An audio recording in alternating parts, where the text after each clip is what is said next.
Well, hello. Welcome to New Morning Podcast. Dave Matthews with Ted Smith. Dave Matthews is not the band guy. I want to keep saying that, Ted. And Ted Smith is not the Ted. Yeah, well, he played the piano for Billy Graham at one time, but that was a 2D Ted. Is that really true, or are you just making that up? No, I'm serious. Okay. Yeah. Well, welcome to New Morning, where hey, if you're confused about life, if you've ever been hurt. You ever been hurt, Ted? Oh, a few times. Yeah, I think we all have. If you have past pain, hurts, bad habits, broken relationships, people who die that shouldn't die, you know, sometimes it is a good time to die, but most of the time, man, it's not, right?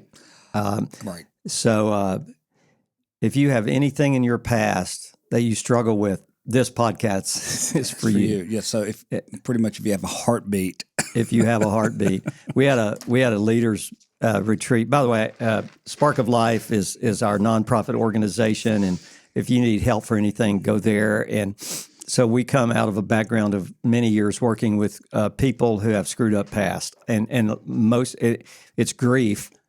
But we want to talk today, Ted, about what is grief. And are there things in this world that we don't look at as grief, but it really is? Yeah, I'm thinking that sometimes we can assume things, and one thing, having a grief related podcast, we don't even ever explain grief. What the heck is grief? It is a very elusive kind of thing to define. It's a butterfly. It is very elusive. And so we have talked extensively about this. I've heard you talk extensively about it. I've experienced it extensively. So, but I would like to know, like, what the heck is grief? And boil it down for me, Dave. I mean, this is something that... yeah. Well, you know, there's two parts of grief. You know it when you feel it, or what? Yeah, you do. Yeah, you do. But sometimes you're going through grief and you don't even know it's grief. That's kind of where we're going. But everybody knows what grief is when a loved one dies. Yeah, that's a standard grief. Well, yeah, we all get that kind of grief as far as getting that we... I mean, you've lost a child, we lost a grandson, but there's many other losses out there that contribute to how we deal with the main loss. And so what we've learned in our grief work, we've been doing this since 2009 when we started Spark of Life, you know, dealing with thousands of people who have all kinds of losses. You name the loss, and we've dealt with that. Can you, without calling it type or definition or whatever, can you tell me the types of people? Not people. The types of losses people have suffered that were not the obvious. Yeah, and that's where we want to go. I mean, the death losses are obviously loss, and one basic definition of grief, and I'll answer your question, is grief is natural and normal. It's a price you pay for love. We mentioned this in other podcasts. If I didn't love, I wouldn't grieve. Right. Now, I can lose a thing. You know, I've had friends who lost their house to fire. That's a deep loss, right? They lost something. And it's right to grieve that. And then some people lose people, okay? But it's all tied to love. And so grief is the price we pay for love. But there's another kind of grief loss that's called non-death loss. And a burning house would be one of them, for example. There's many. So just from our experience of doing 113 3.5-day retreats, 1,600 people. Examples? Yeah, a few examples. We could write 7 books. Right. You know, I could write them today if I had the time. Right. Yeah, 7 books of stories. People have come who lost their health. And she had lost her health at the age of 50. She was debilitated. Her husband luckily owned his own business. In his office, there was a couch.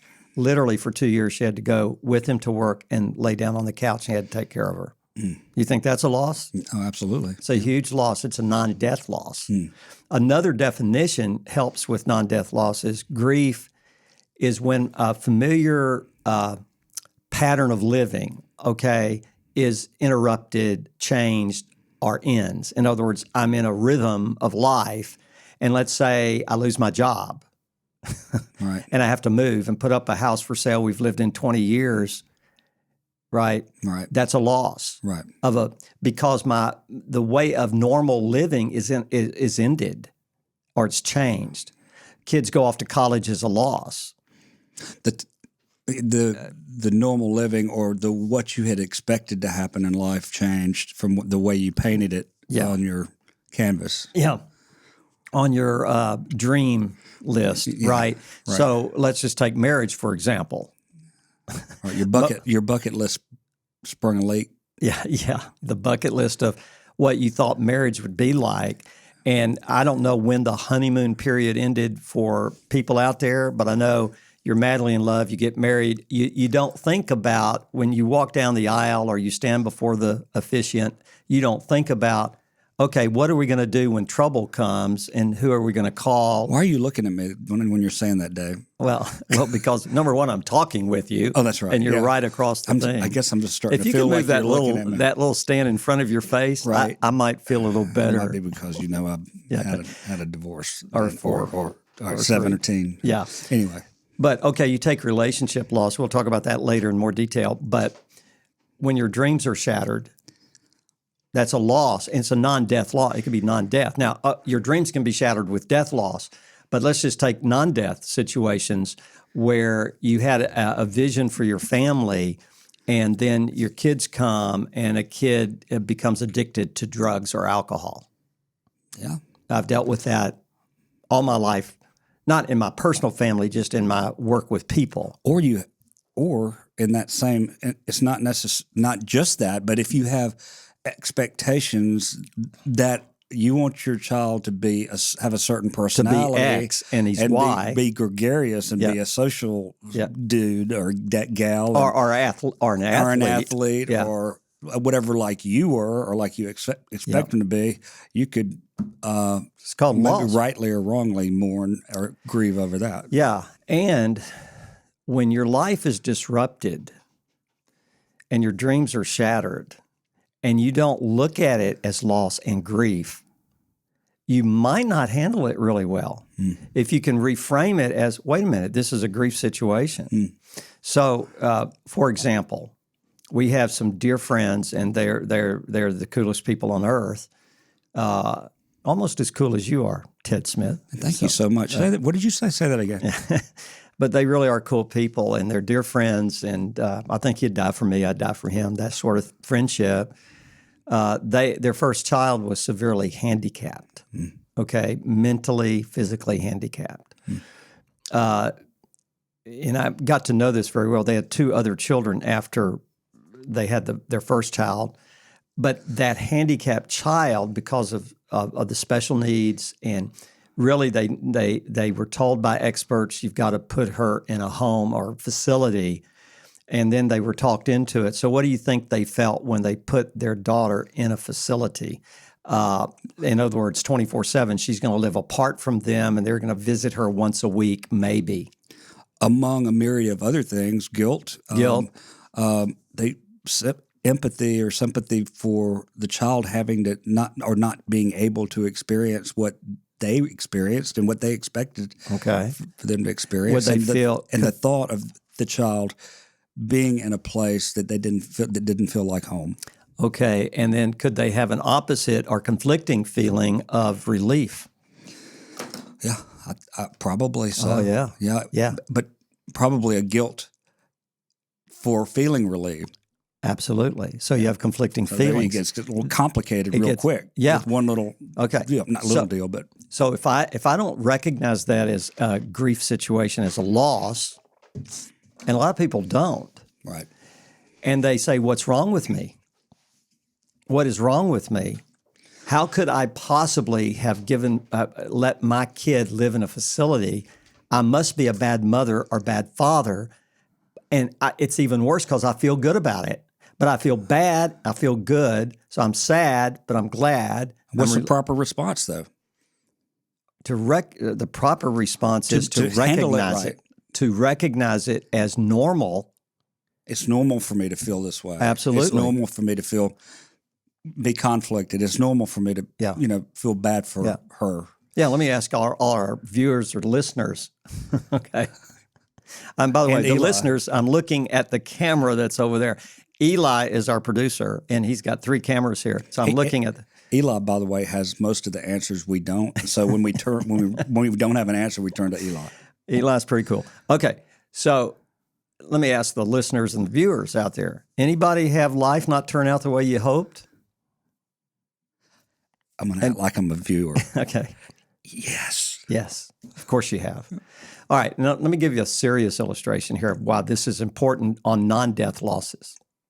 Okay, to situations that's a change in a normal pattern of living, of behavior, of acting. Mm-hmm. So we have these friends who had a son who was a tennis superstar.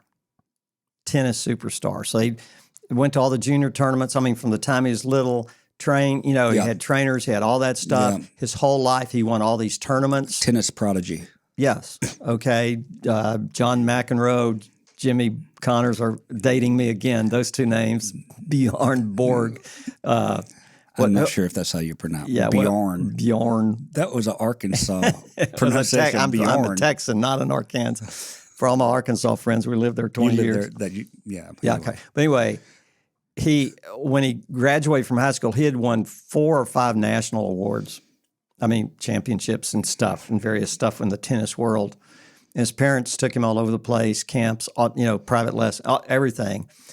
And he was kind of burned out. But it came a decision time. He was going to go to college, and he did not want. He had tennis scholarships, and all that offered, but no. He was done with tennis, and he said, "I need a break. I got to get out of here. I can't do it. So I just want to go to college and be a normal kid." Mm-hmm. So he goes off to college. It's a sad story. And great kid, no drugs, no drinking. And by the way, they can be great kids and have drug problems. So far, it doesn't sound sad. Okay. No signs of depression, sadness, anything. He goes off to college, and 2 weeks into he goes away to college. And, of course, his parents and him have been real close, and his 2 brothers and all that stuff.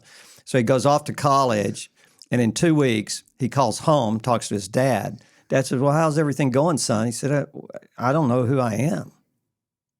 Nobody knows my name.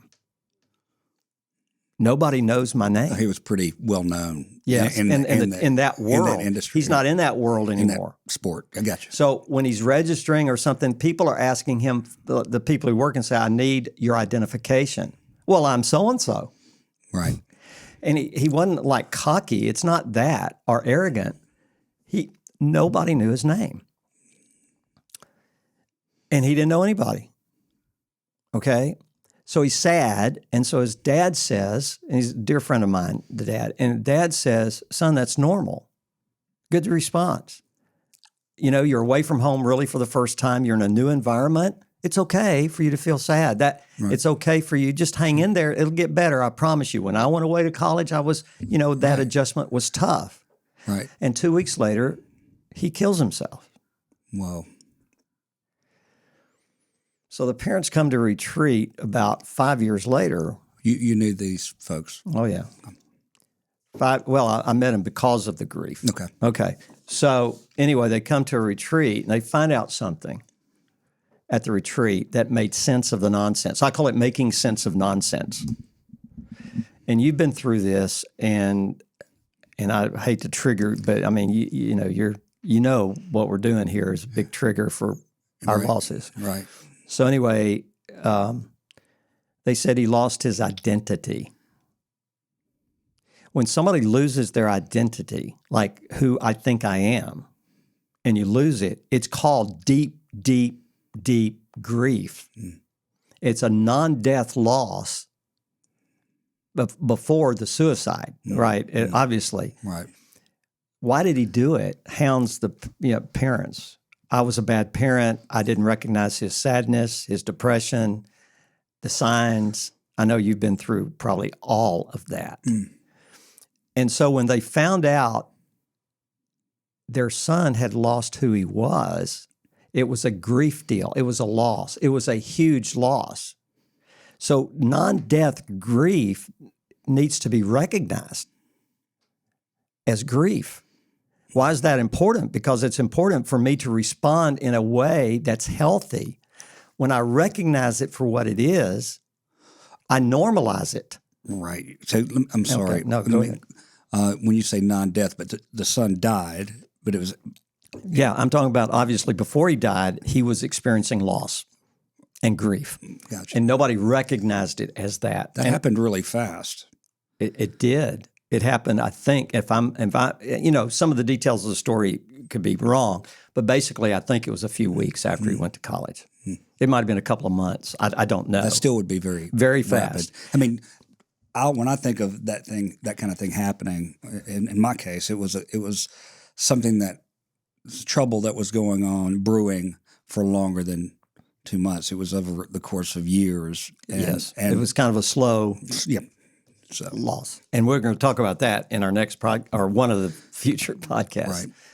So does that make sense, what I'm saying about non-death? Yeah. Now, some non-death losses are easy to see. Some are not. So when I talk about non-death losses, death can be involved in it.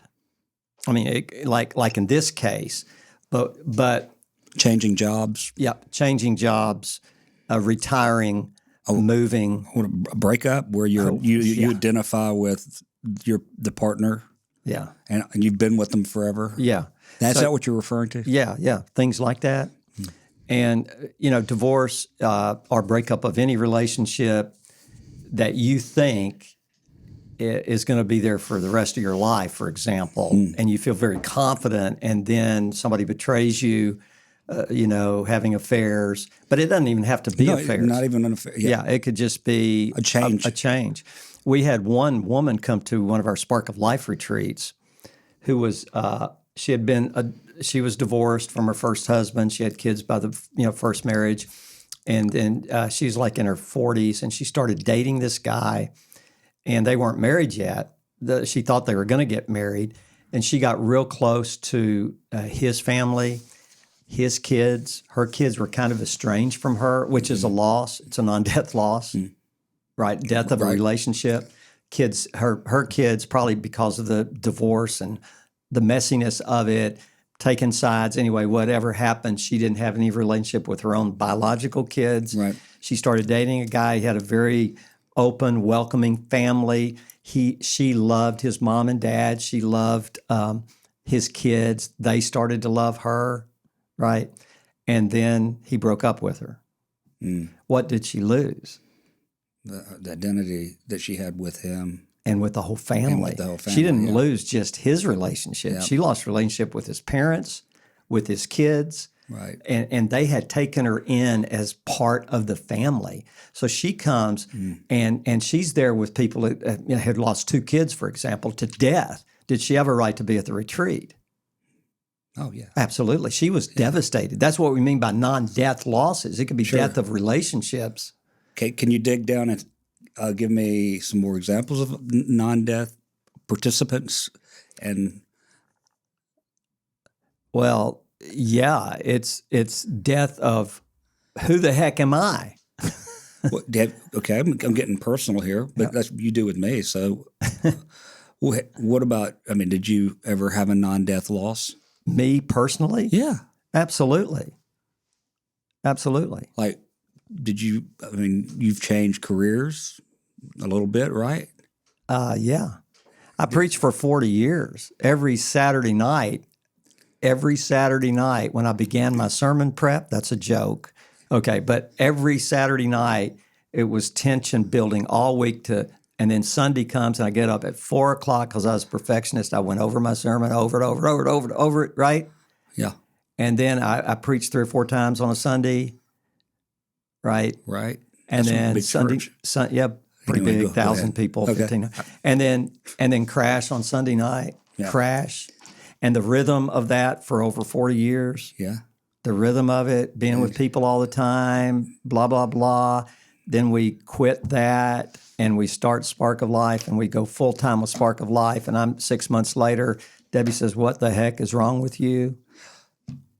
What was wrong with me was I was grieving. And we were doing grief work and I didn't even know I was grieving. Right. I wanted out. I wanted to do Spark. I believe God was calling us to do spark of life. It was exciting for us, right? Right. I wanted it. Debbie wanted it. We were excited. We're doing what we think we're called to do for the rest of our lives. And I'm grieving the loss of who I used to be. So I'm guessing that you would probably say... Are you my counselor now? Yeah. Just pull up a chair. Pull up a chair, Dave. I'm sitting in a chair. Okay. I would guess that you would Dr. say Ted. that the hidden grief is sometimes more dangerous than the known grief. Or not more dangerous, but could be more subtly damaging. Yeah, obviously, if I had to pick between the two, I'd pick the non-death. I mean, if it's somebody I love, right? Absolutely. So we don't want to minimize that. No, that's heavy, deep stuff too. Notice I said stuff. Spit. It's heavy spit. Don't you cuss on this podcast. Yeah, I'm not. It's spit happens. So yeah, it can be. I like the way you put it. Subtly, it could be subtly damaging. You know, with the extreme case I gave you of the tennis kid, it resulted in tragedy. Right. It was hidden. Look, so I guess the next question, how do you tell if something's hidden or not? If it's hidden, how do we recognize it as grief? Symptoms, like you do a sickness, I guess. Yeah. What are symptoms? Well, symptoms of grief are pretty obvious if you've been through it. And everybody knows some of the symptoms are obvious, right? Are the responses people give to loss. And one of those is, Ted had an idea and he's writing something down. I'm taking notes. The wisdom that I'm getting from you right now. I'm writing symptoms. Number 1. Okay. Well, some are obvious, right? Sadness, deep sadness. Lack of, change in eating habits. Did you have a change in eating habits after Luke died? You either gain weight or lose weight. I think what happened was I started going up and down. You went up and down. It's very normal. So anything that happened. So change in sleeping habits. You either sleep too much or you can't sleep at all, or both. And I know one. What? I became antisocial for. I'm not isolation. Antisocial. You isolated. I didn't want to be around anybody. I don't blame you. But that's not really subtle. No, we're talking about obvious responses to obvious to seeing grief. To obvious grief, and so hidden grief. Yeah, but we're talking about what are common responses to obvious grief to grief, and so the eating habits changing, the sleeping habits changing. Isolation, fatigue, were you drained of energy? Oh. Couldn't get up out of bed. Yeah, but part of that was just wanting to shorten the day. You wanted to shorten the day. We talked about that in another podcast. More to do with more to do with but so people try these common responses. It actually, if you list the common responses of grief, it sounds very similar to clinical depression. It's not always clinical depression? No, not at all. Okay. Now some clinical is more physiological. Well, and clinical depression is real, and we're not minimizing that as a problem. And that certainly is a factor in many suicides, right? And we, from Robin Williams and all his battles, and we need to be very sensitive about that, right? And real, that clinical depression is real. But oftentimes those who are grieving have exactly the same symptoms of clinical depression, and it's not clinical depression. Now, don't stop taking your meds if you're on meds. We're not saying that. We're not doctors. We're not, right? But all we're saying is sometimes friends say, oh, you're clinically depressed. Well, you might be grieving. Right. Okay. And bipolar disease too, of extreme highs, extreme lows, and all that stuff. Some people, amateur psychiatrists or doctors will say, oh, you're bipolar. Well, you might be bipolar, but the symptoms of grief are very similar to that. I would like to get a psychiatrist on here, Elon, because it brings up a lot of questions that we're not qualified to answer. Well, absolutely. But I wonder chemically what it does to you when you don't have clinical depression, when you go through mourning. Yep. I would guess that there is some physiological changes. Absolutely. Chemically, just temporarily anyway. Oh, absolutely. Absolutely. And we said some people stay stuck in the pit of grief the rest of their life and some don't. And what's the difference? That's what we're talking about, right? We don't want to stay stuck in the pit of grief forever, but we'll never get out of the grief thing. I mean, it's like you can't exist without some kind of grief. I mean, there's something in my life that's a loss, and so you'll always have scars from Luke dying, right? Always. Right. But that doesn't mean your life is unproductive and your life it cannot be full of joy again. It can be full of joy again. That's what this podcast is all about. Right, and this might be completely off the reservation, but there's something in mourning and grief that is therapeutic. And it's almost comforting to think about, Luke, even though it's painful. I would say that's a great sign of a healthy journey that you're on. Yeah. You know, we said a previous podcast, or maybe their future podcast, about deep grief. For a while, everything's focused on who or what you lost. It just has to be that way. Right. It does not mean you have little faith. It doesn't mean your faith is weak, though your faith might feel weak. You might be very angry at God, right? All these emotional responses to loss are very normal. It doesn't mean that there's something wrong with you. It means that you're in grief, and so for a while you can't think of anything else, and so the focus is on who or what you lost, not on who or what you have. Right. So in the meantime, we want to start a healthy recovery where it gradually starts to change from everything's about who I lost, but that one arrow pointing in toward who you lost will always be there. Right. That does not mean life has to be sad all the time. I think what has evolved, and I commented to you this morning, I don't want this podcast to continue to come back to me, but it is a perspective. Yeah. But how initially, when I thought about Luke, it was painful. But now, in between, it's become less painful most of the time. It's become respectful and honoring. Yeah, I think that's not a good description. Yeah, it is too. I think it's a great description. I think I know exactly what you're talking about. We've heard this. Excuse me, I just burped. We heard this from that Dunkin' Donut coffee. This is Dunkin'. No, we're trying to get a. Oh, we're trying to get a free deal with. Yeah, they're not going to sponsor us if you're telling them they're making you burp. This is the greatest coffee in the world. All right, so thank you. Where were we? Oh, you're describing memories of Luke have gone from it's so sad to think about it to now kind of a peace or a calming. Yeah, deeply emotional, because sometimes I'd wake up and I'd be mad at him. Sometimes I would most of the time I was just missing him, Yeah, absolutely. And it was a very emotional situation. And over time, there are times, one of my podcasts, you saw me weep just briefly, but it's gotten easier. Not easier is not the word. It's become less overtly emotional. Less debilitating. For sure, less debilitating. Yeah, and it's okay to go back to being debilitated every now and then. I'm ready for it. You know what I mean? No. It's not a smooth line out. And there's never a day when we're totally out of the pit of grief. I can give you a list. I'm not now, but I'll give you a list of triggers. One's having to figure out which photographs to keep in a family album, and you start seeing those photos.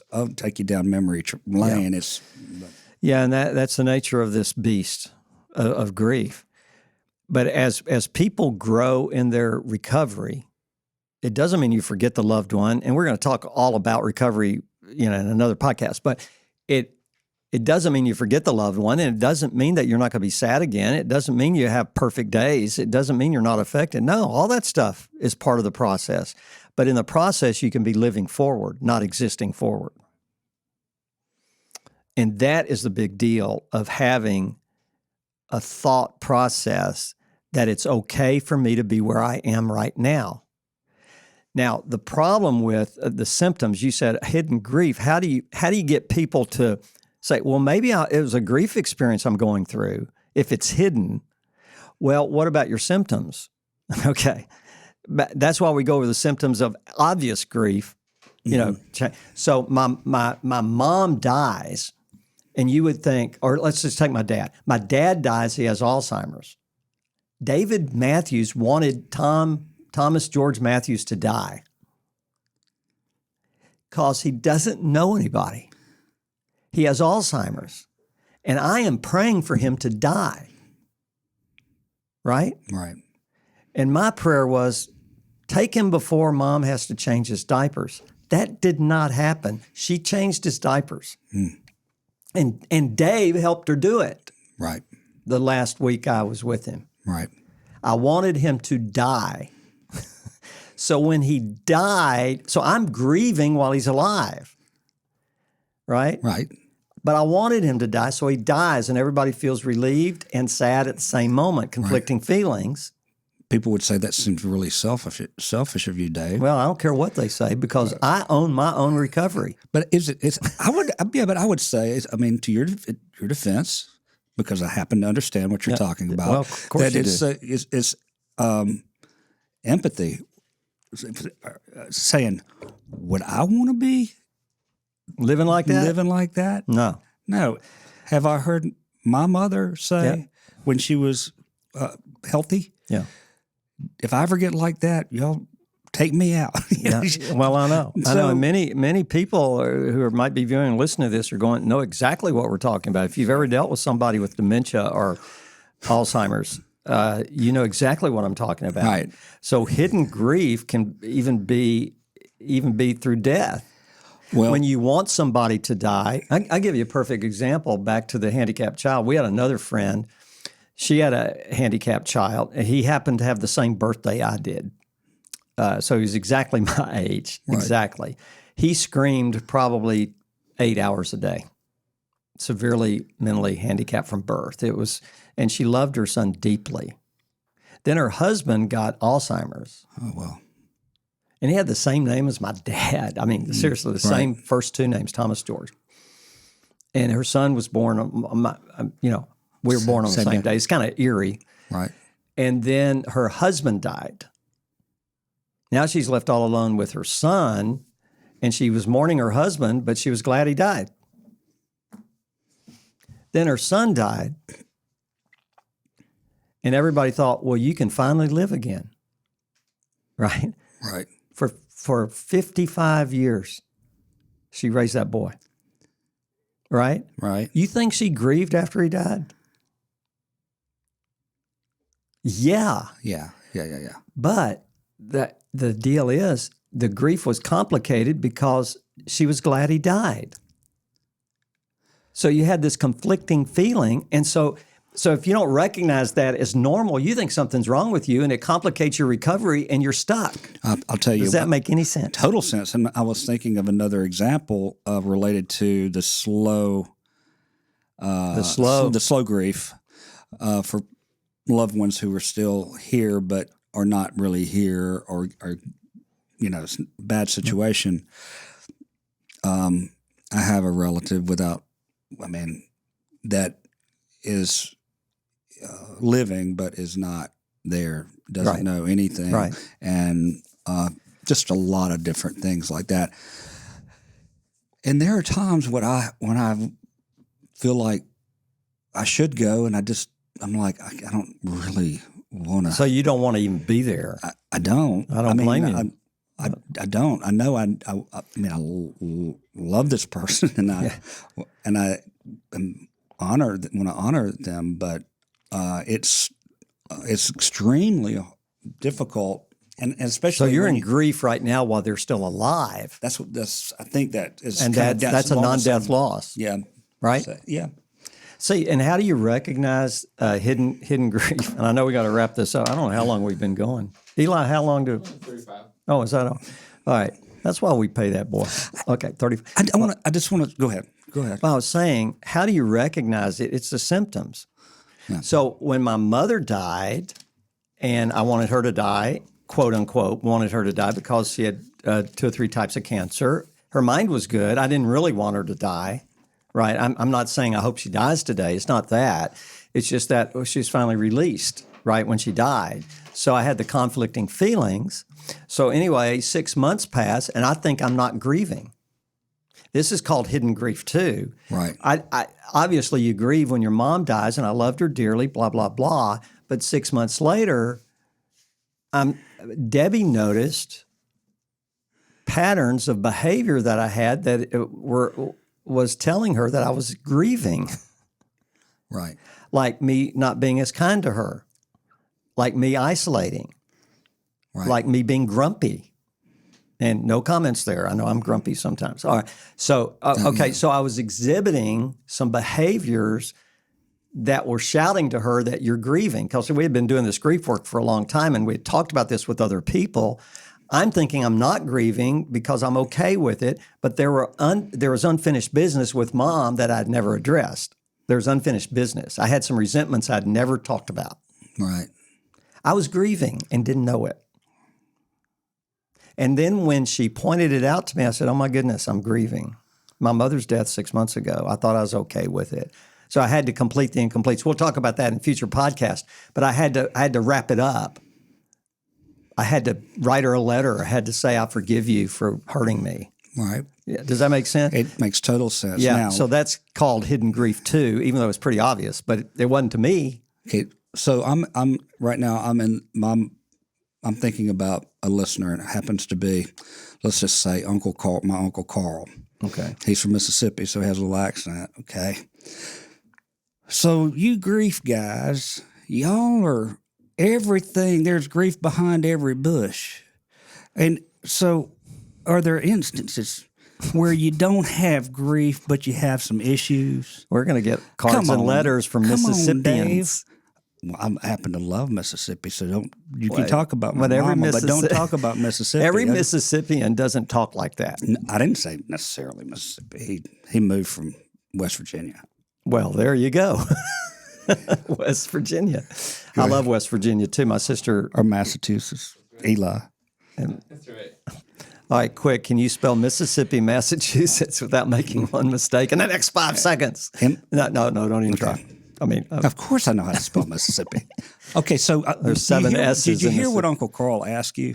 Yeah. Are we saying there's a grief behind every bush? I know they're going to profit if everything out there is grief. No. But you know what? We live in a world where there's a lot of pain. Reality. That's not being negative. That's not being a pessimist. Right. I'm closer to death today than I've ever been. Are you? Absolutely. Absolutely. Oh, I've got the follow-up question. I just thought of it. What? What's the difference between sadness and grief? Well, there's sadness and grief, but there. Can you be sad without being grieving? In one technical sense, no. Because sadness means something didn't go the way you wanted it to go. Okay. Now, there's levels of grief, right? My team loses the World Series this year. I'm an Astro fan, and I don't want any hate mail about cheating. They all cheat, by the way. But anyway, they didn't justify what they did. But I'm a big Astro fan. They lost to the Atlanta Braves in the World Series. Okay, was I sad? Yeah, a little bit. Yeah, you were sad. Yeah, that's my team since I've been a kid. My daddy took me to my first Astro game, in the 60s. Okay. I've been there. It's my dad. I was sad. Okay, but that sadness were you grieving? In a very shallow sense. We're going to get off this subject no. I'm trying to distinguish. So in a sense, all sadness is something didn't go the way I wanted it to go. Now, but it doesn't debilitate you for life. I'm not debilitated by the Astros losing the World Series. Now, if I'm a betting man, and I'm not, but if I was and I lost $10,000 betting, I would grieve that. But okay. I can give you an example, though. Yeah. When you grieve when your team loses, if you're an Ole Miss fan in the 70s and a Saints fan in the 70s. Well, you wear a sack. That's what you Saturday, it was a 2-for-1. It was Saturday and then Sunday. Yeah. And it was just, I was grieving. Yeah, and we would never compare that kind of grief with losing a son or a wife or a divorce or a handicapped child or whatever. We would never compare those, and we don't compare loss. But you said, is sadness behind? Is there a part of us? We live in a world that has tremendous pain. Right? Right. So what we're trying to do with New Morning is saying, okay, we have a choice to make with all the crap. Right. And some of it is major loss. And we all know what your son dying is major loss. A divorce is a major loss to most people, right? All sorts of major losses. I need to grieve because that is healthy for me, and it is the natural and normal thing to do. And I told you, if you didn't suck your thumb for a year, you sucked your thumb for 6 months, and I knew you, if I knew you then, and I'm your buddy, and you came to me, I don't know what's wrong with me, man. I cannot get out of bed. I said, I would think something's wrong if you went right back to your life the way it was. Right.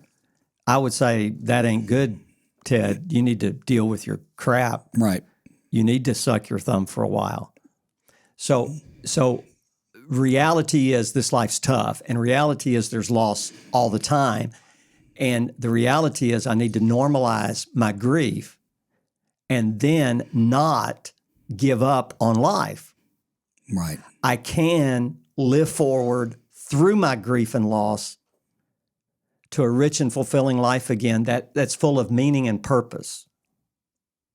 To be able to recognize the symptoms and the types. And I mean, I've learned a lot here today, and I hope everybody else has as well, because this is half the battle is knowing, I got to know I'm able to knock over the stupid gate if I'm a dog, right? I got to know there's hope. Right. And at New Morning, living forward through grief. Yes. It's a new morning, a new kind of morning with hope. I think that's a wrap. Let's a wrap. Man, let's wrap it up. And talking about wraps, let's go get something to eat, man. Okay. See you next time. Good morning. Good morning. New morning. I'm sorry. New morning. Good morning, son. It's close enough. Yeah. Okay. We're out.